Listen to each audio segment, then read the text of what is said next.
Hello guys, അപ്പോൾ ഇതെന്താണെന്ന് മനസ്സിലായല്ലോ. അരിനെല്ലിക്ക് ഉപ്പിലിട്ട് വെച്ചതാണ്.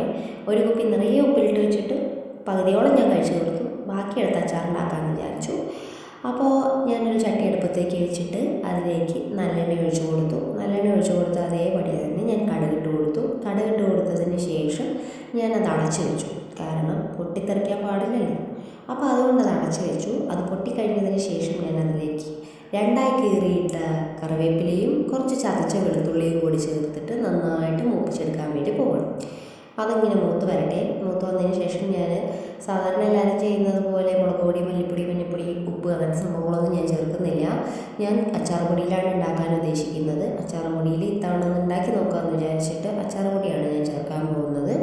അതിൻ്റെ കൂടെ ആയിട്ട് ഉലുവപ്പൊടി, കായപ്പൊടിയൊക്കെ ചേർക്കുന്നുണ്ട് കേട്ടോ. എന്നാലും ഞാൻ അച്ചാർ പൊടിയിലാണ് ഉണ്ടാക്കാൻ പോകുന്നത്. എന്നിട്ടത് മൂത്ത് വന്നതിന് ശേഷം ഞാൻ അതിലേക്ക് 3 ടേബിൾ സ്പൂൺ അച്ചാർ പൊടി ചേർക്കുകയാണ്. എനിക്ക് 3 ടേബിൾ സ്പൂണിൻ്റെ ആവശ്യമുള്ളതുകൊണ്ടാണ് അത് ചേർക്കുന്നത്. ഓരോരുത്തരുടെ എരിവിനനുസരിച്ച് എത്ര വേണ്ടതെന്ന് വെച്ചാൽ ചേർക്കാം.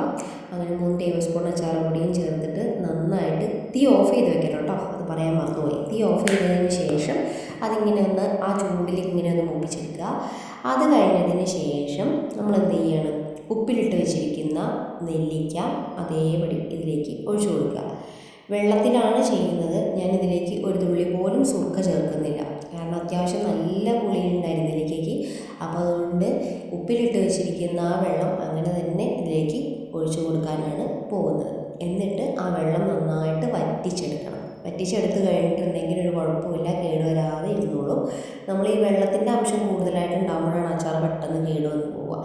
അപ്പോൾ അതുകൊണ്ട് ഈ വെള്ളം നന്നായിട്ട് വറ്റിച്ചിട്ട് നമുക്ക് എത്രയാണോ ഗ്രേവി ആയിട്ട് വേണ്ടത് അത്രയും ലെവലിലെടുക്കാം. ഞാനെന്ന് പറഞ്ഞിട്ടുണ്ടെങ്കിൽ അരിനെല്ലിക്ക എടുത്ത് കഴിക്കാൻ പാകത്തിനുള്ള അത്രയും മാത്രം വെള്ളം അതിൽ വയ്ക്കുള്ളൂ. ബാക്കിയുള്ള കംപ്ലീറ്റ് വറ്റിച്ചെടുക്കാനാണ് പോകുന്നത്. അതിൻ്റെ കൂടെ തന്നെ കുറച്ച് കായപ്പൊടിയും ഒരു നുള്ള് ഉലുവപ്പൊടിയും കൂടി ചേർത്തിട്ട് നന്നായിട്ട് ഇളക്കി കൊടുത്തിട്ട് വറ്റിച്ചെടുക്കാൻ പോവുകയാണ് കേട്ടോ.